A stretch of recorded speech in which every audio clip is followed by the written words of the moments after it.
டிக்டாக்ல எப்படி affiliate marketing start பண்ணுறேன்.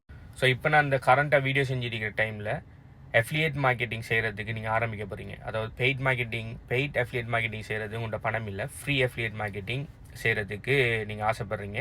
நீங்கள் ஒரு பிகினர் ஸ்டார்ட் பண்ண போகிறீங்கன்னு சொன்னால் என்னை பொறுத்த வரைக்கும் பெஸ்ட்டாக அஃபிலியேட் மார்க்கெட்டிங் செய்கிறதுக்குரிய பெஸ்ட் பிளாட்ஃபார்ம் பார்த்தீங்கன்னு சொன்னால் டிக்டாக். என்ன காரணம்னு சொன்னால் இப்போ கம்பேர்ட் டு அதர் சோஷியல் மீடியாக்கள். ஓகே, ஸோ முதல்ல அஃபிலியேட் மார்க்கெட்டிங் என்ன சொன்னால், அஃபிலியேட் மார்க்கெட்டிங் சொன்னால் உங்களோட ப்ராடக்ட் இல்லாமல் இன்னொரு ஆள்ற ப்ராடக்ட்டுக்கு நீங்கள் அஃபிலியேட்டாக ஜாயின் பண்ணி அந்த ப்ராடக்ட்டுக்கு உங்களோட மார்க்கெட்டிங் எஃபர்ட்ஸ் பாவிச்சு, அது நீங்கள் சோஷியல் மீடியா மார்க்கெட்டிங்காக இருந்தாலும் சரி, பெய்ட் மீடியாவாக இருந்தாலும் சரி, எப்படின்னா நீங்கள் ப்ளாகிங் செய்கிறா இருந்தாலும் சரி, என்னென்ன மார்க்கெட்டிங் உங்களோட சைட்டில் இருந்து பண்ணி அந்த ப்ராடக்ட்டுக்கோ சர்வீஸுக்கோ நீங்கள் சேல்ஸ் எடுத்து கொடுக்கக்குள்ள அந்த ப்ராடக்ட்டோ சர்வீஸோ ஓனர் உங்களுக்கு ஒரு குறிப்பிட்ட பர்சன்டேஜில் கமிஷன் ஒன்று தருவார். அந்த கமிஷன் 5%இருந்து 50 சில நேரம் 80% வரையும் வருவாடும். It depends on the product. Okay, இதுதான் அஃபிலியேட் மார்க்கெட்டிங். ஸோ இந்த அஃபிலியேட் மார்க்கெட்டிங் ஸ்டார்ட் பண்ணுறதுக்கு நிறைய வழி இருக்குது. ஓகே, நிறைய வழியில் பெஸ்ட்டான என்னை பொறுத்தவரை பெஸ்ட்டான அஃபிலியேட் மார்க்கெட்டிங் பண்ணுறோன்னா டிக்டாக் அஃபிலியேட் மார்க்கெட்டிங் பெஸ்ட்டுன்னு நான் சொல்லுவேன். என்ன காரணம்னு சொன்னால், TikTok algorithm YouTube, Instagram, Facebook algorithm மாதிரி இல்லை.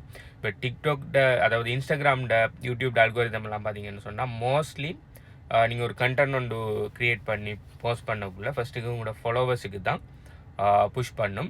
உங்களோட ஃபாலோவர்ஸ் என்ன மாதிரி ரியாக்ட் பண்ணுறாங்க, என்ன மாதிரி கமெண்ட் பண்ணுறாங்க, என்ன மாதிரி லைக் பண்ணுறாங்க, என்ன மாதிரி விஷயங்கள் செய்கிறாங்கிற பார்த்து தான் அது என்ன பண்ணும்னு சொன்னால் இது தெரியாத ஆடியன்ஸுக்கு புஷ் பண்ணும். ஆனால் இப்போ பார்த்தீங்கன்னு சொன்னால் இன்ஸ்டாகிராம் ரீல்ஸ் மூலம், யூடியூப் ஷார்ட்ஸ் மூலம் அவங்க டிக்டாக் அல்கோரிதத்தை காப்பி பண்ணுறாங்க 100%.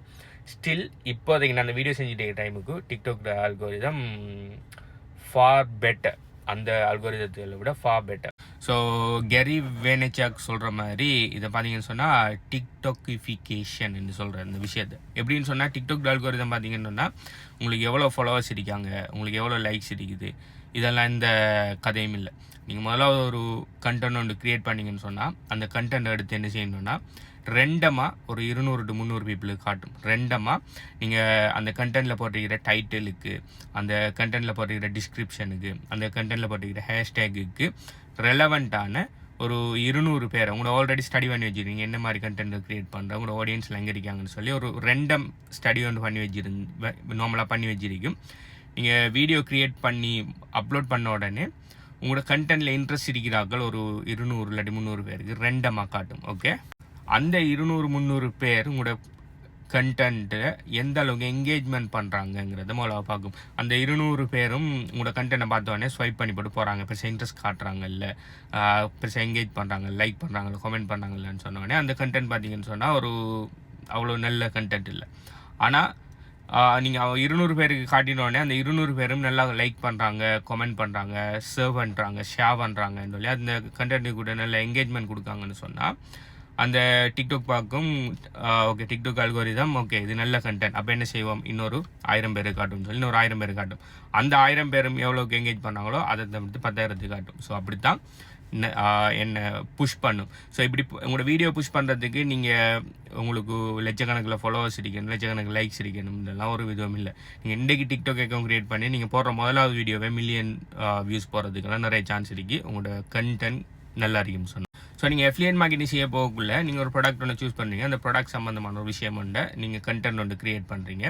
நீங்கள் செய்கிற அந்த கண்டென்ட் வைரல் ஆகிட்டு நல்ல பல 1000 லட்சக்கணக்கில் மில்லியன்ஸில் வியூஸ் போய்த்துன்னு சொன்னால் நீங்கள் அந்த ப்ராடக்டை அஃபிலியேட் லிங்க்கை நீங்கள் உங்களோட பயோவிலையோ அப்படி இல்லாட்டி உங்களோட கமெண்ட்லையோ அப்படி இல்லாட்டி உங்களுக்கு டிஎம் பண்ணுறாங்களுக்கோ கொடுப்பீங்கன்னு சொன்னால் ஈஸியாக எந்த விதமான பணமும் ஸ்பெண்ட் பண்ணாமல் நீங்கள் உங்களோட அஃபிலியேட் மார்க்கெட்டிங்க்கு சேல் எடுத்துக்கொள்ளலாம். ஆனால் இதை பார்த்தீங்கன்னு சொன்னால் ஒரு 4-5 வருஷத்துக்கு முதல் இந்த டிக்டாக் அல்கோரிதம் இல்லாத டைமில் யூடியூப்பில் கண்டென்ட் க்ரியேட் பண்ணக்குள்ளே சரி, அப்படி இல்லைன்னா இன்ஸ்டாகிராமில் சும்மா போஸ்ட் போடக்குள்ள, ட்விட்டரில் போஸ்ட் போடக்குள்ள இந்த சிஸ்டம் இல்லை.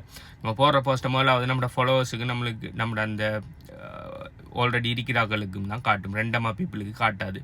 ஸோ ஆல்ரெடி நம்மளை ஃபாலோ பண்ணிக்கிறார்கள் இதாக்கள் ஃபேமிலி ஃப்ரெண்ட்ஸுக்குள்ளே இருக்கும்னு சொன்னால் அவங்க நம்மளோட செய்கிற பிஸ்னஸில் நம்மளோட செய்கிற தொழிலில் இன்ட்ரெஸ்ட் காட்ட மாட்டாங்க. ஸோ அதனால் அவங்க நம்மளோட கண்டென்ட்டு கூட என்கேஜ் பண்ண மாட்டாங்க. ஓகே, ஸோ அதனால் நம்மளுக்கு ரீச் கிடைக்கிறது கஷ்டம். ஆனால் இப்போ நம்ம இருக்கிற ஏராவில் பார்த்தீங்கன்னு சொன்னால் இந்த டிக்டாக் அல்கோரிதம் ப்ளஸ் இதே அல்கோரிதத்தை மற்ற சோஷியல் மீடியாக்களும் இம்ப்ளிமெண்ட் பண்ணுறாங்க. ஸோ இந்த ஏராவில் பார்த்தீங்கன்னு சொன்னால் நீங்கள் ஒரு வீடியோ போட்டு அது வைரல் ஆகி அதிலிருந்து நீங்கள் ஆயிரக்கணக்கில் சேல் எடுக்கிறதுக்கு நிறைய சான்ஸ் இருக்குது. நிறைய பேர் அப்படி செஞ்சுருக்காங்க. எனக்கும் அது நிறைய தரம் நடந்திருக்குது. பட் நான் நார்மலாக வீடியோ போக்குள்ள ஒரு 500 to 1000 வியூஸ் நார்மலாக போகும். ஓகே, என்ன ப்ரொஃபைலுக்கு போய் பாருங்கள், 500 to 1000 வியூஸ் போகும். சில வீடியோ கிளிக் ஆகும். சில வீடியோ கிளிக் ஆகினா 10,000 லட்சம் எல்லாம் வியூஸ் போகும். இந்த சேனலில் கூடுதலாக போன வியூஸ் இப்போதைக்கு கரண்ட்டாக 1.8 மில்லியன். ஓகே, ஸோ அதுக்கு நான் பெருசாக லைட்டிங் வைக்கல, பெருசாக பேக்ரவுண்ட் வைக்கல, நான் பெருசாக வலிக்கிடலை, ஒன்றுமே செய்யலை. சும்மா ரோட்டில் நடந்துட்டு போகக்குள்ள கேமரா ஆன் பண்ணி கதைச்ச ஒரு சின்ன விஷயம் ஒன்று 1.8 மில்லியன் யோசிச்சு பாருங்கள். ஸோ இதுதான் எந்த வீடியோ வைரல் ஆகும், எந்த வீடியோ வைரல் ஆகாது. இப்போ டிக்டாக், இன்ஸ்டாகிராம்லாம் பார்த்தீங்கன்னு சொன்னால் நீங்கள் வீடியோட குவாலிட்டி, அதுக்கு எவ்வளோ எடிட் போடுறீங்க, எவ்வளோ பிரைட்டாக இருக்குது, எவ்வளோ இது செய்றீங்க, கிளியராக இங்கே மைக் எவ்வளோ குவாலிட்டி இருக்குது, அதில் தான் நிறைய விஷயத்தில் தங்கியிருக்காங்க. டிக்டாக்கை பார்த்தீங்கன்னா அப்படி இல்லை. கண்டென்ட் நல்லா இருக்கா, உங்களோட வீடியோ நல்லா பெர்ஃபார்ம் பண்ணு. கண்டென்ட் நல்லா இல்லையா, உங்களோட வீடியோ பெர்ஃபார்ம் பண்ணாது. ஸோ நீங்கள் அஃபிலியேட் மார்க்கெட்டிங் ஆரம்பிக்க போகிறீங்க, உங்கள்கிட்ட பெய்ட் மார்க்கெட்டிங் செய்கிறதுக்கு பட்ஜெட் இல்லைன்னு சொன்னால் உங்களுக்கு பெஸ்ட்டானவே டிக்டாக் அஃபிலியேட் மார்க்கெட்டிங். டிக்டாக்ல கண்டென்ட் கிரியேட் பண்ணுற மூலம் அஃபிலியேட் மார்க்கெட்டிங் செய்கிறது.